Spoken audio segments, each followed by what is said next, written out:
Boa noite, pessoal. Aqui quem fala é André Barbosa e eu estou aqui hoje para ensinar a utilizar o indicador topos e fundos dentro da nossa estratégia. Então, a gente tem um gráfico de tempo maior, 30R, e a gente tem um gráfico de tempo menor, 5R. O nosso gráfico de tempo maior, ele serve simplesmente para dar orientação de em que operações a gente vai ir atrás. Se eu quero operações de compra, se eu quero operações de venda, né? E qual a tendência que o mercado está seguindo. Então, esse gráfico de tempo maior, ele trabalha de forma a me auxiliar na tendência. Eu vou buscar operações de compra nesse dia, eu vou buscar operações de venda nesse dia ou nessa hora. Então, eu tenho o indicador topos e fundos, que é um indicador de estratégia, me auxiliando na minha estratégia, né? Então, vamos pegar esse último movimento aqui. A gente tem, né, o ajuste dentro do dia 12. Então, ele começa tocando no fundo, criando, né, um Fzinho de fundo. E aí, ele faz uma sombra, bate no high-low, e aí ele continua até lá em cima. Esse movimento, ele gera 500, quase 600 pontos em 19 minutos. Então, né, praticamente a gente teve aqui no começo do dia uma tendência de alta. Novamente, ele se depara com uma resistência, não rompe essa resistência e ele vem buscar fundo. Então, o high-low quebra, ele cria um Tzinho lá em cima, ele ainda testa novamente o high-low e aí ele começa a caminhada dele de descida. Desde que ele criou o T até o próximo suporte, ele andou 828 em 1 hora e 10 minutos. Ele faz novamente um fundo em cima do nosso suporte e anda 446 pontos em 1 hora e 16 minutos. Faz um novo T e aí ele anda 730 pontos em 1 hora e 8 minutos. Ele tenta subir, bate na resistência. Se vocês podem ver que, né, o high-low não quebra e aí ele começa a descer de novo. E ele faz mais 600 pontos, né, em 1 hora e 1 minuto. Então, quando a gente trabalha com o indicador topos e fundos auxiliando nossa estratégia, a gente aguarda a confirmação, né, desse candle e a gente utiliza esse candle como nosso ponto de stop e o nosso ponto de entrada na operação. Então, se por acaso, né, como nesse caso aqui, ele foi lá, fez um fundo, não rompeu, e aí ele volta com T de novo. Aqui a gente teria sido estopado, e logo após o stop a gente poderia entrar numa nova operação, né? O que a gente não estaria buscando aqui é uma operação, né, de compra. Por quê? Porque ele está abaixo das médias, e aí a gente trabalharia vendido. Nosso MACD, ele diz pra gente que a gente tem que trabalhar o quê? Vendido. Olha a força, né, vendedora.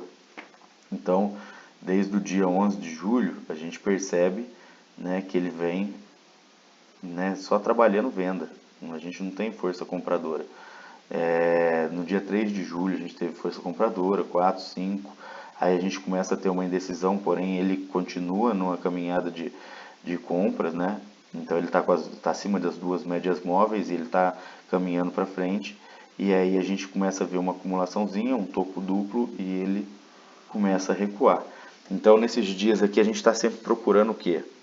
Operações de venda. A gente pode se aproveitar de operações de compra? Pode, a gente pode se aproveitar de operações de compra. Mas a gente vai com muita cautela, porque a gente sente que o mercado está vendedor. As maiores explosões, elas vão ocorrer na venda, que é onde o pessoal vai, né, soltar lote e vai forçar a venda. E aí a gente vai utilizar o tempo maior, né, na busca da tendência.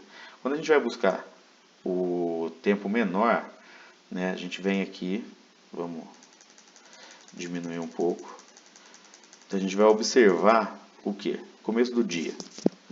Cruzamento, e ele vai buscar 648 pontos em 56 minutos. Então a gente tem um fundo.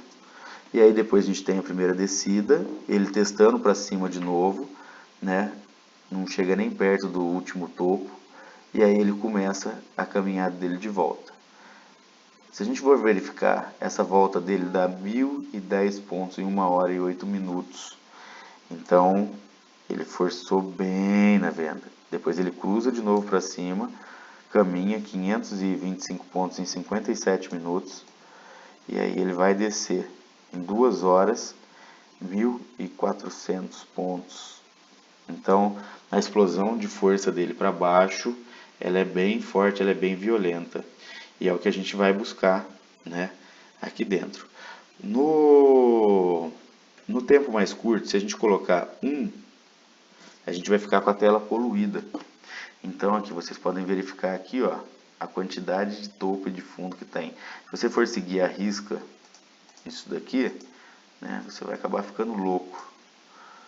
Por quê? Porque os sinais são muito falhos. Então a gente cria um layoutzinho 2, não, e no 3 a gente não criou. Tá, a gente faz o seguinte, a gente vem aqui, propriedades, detector de topos e fundos, e a gente coloca ali 5 períodos. Quando a gente coloca 5 períodos, ele precisa confirmar 5 períodos até ele dar essa confirmação para a gente. Então, ele criou um fundo, ele rompeu, né, a gente verificou que ele está em tendência, e a gente vai seguir até ele criar um topo. Ele criou um topo, ele fez 460 pontos em 15 minutos. Depois dele fazer, né, um fundo, aí ele vai encontrar um topo. Ele vem, quando ele fez um fundo de novo, né, ele anda mais 277 pontos em 7 minutos, mais 279 pontos em 19 minutos. E aí ele começa a inverter o caminho. Então, no gráfico maior, a gente tem, né, um indicador com um período. A gente tem com ele um período. E aí a gente consegue definir nosso ponto de entrada na operação. Fugir de acumulação é muito importante. Testou, não foi, sai fora. Por quê? Porque vai ser um dia difícil de você operar. Então essa é a importância de você ter meta, né? Tem dias que você vai fazer uma operação e vai dar certo, bateu meta, sai fora, deixa ele andar, né? Tem dia que você vai tentar, ele vai te estopar 1, 2 vezes, sai fora. Se o seu ganho for maior que a sua perca, no dia, na soma dos dias, você vai acabar, né, tendo mais lucro do que perca e criando o que a gente chama de consistência no mercado. Mas é um indicador bom para se usar, e se você souber utilizar essa estratégia, né, com um período no tempo maior e 5 períodos num tempo menor,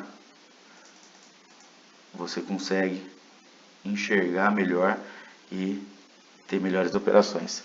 Ah, André, mas eu posso fazer mais operações no dia? Pode, claro que pode. Sempre respeitando o quê? Cruzamento de médias, então a média cruzou, né? Ela está para baixo, eu não vou procurar compra, né? Não quero pegar esse movimento, né? Eu vou procurar qual movimento? Esse daqui, ó. Então eu tenho um topo e eu tenho um cruzamento de média, eu tenho um teste. Então eu vou pegar esse movimento aqui. Isso daqui me interessa. Ah, ele fez um topo de novo lá. Então eu vou botar meu stop e vou procurar esse movimento aqui. Lembrando que a operação começou a ficar no gain, vai baixando o seu stop. Ah lá. Se você fizer dessa forma, você vai pegar bons movimentos. Se você não tiver com a mão alavancada, se você tiver, né, um pouco de paciência de aguardar a operação fluir, você vai com poucos lotes fazer uma operação muito boa. Certo, pessoal? Fica mais uma dica. Obrigado a todo mundo, né, e uma boa noite.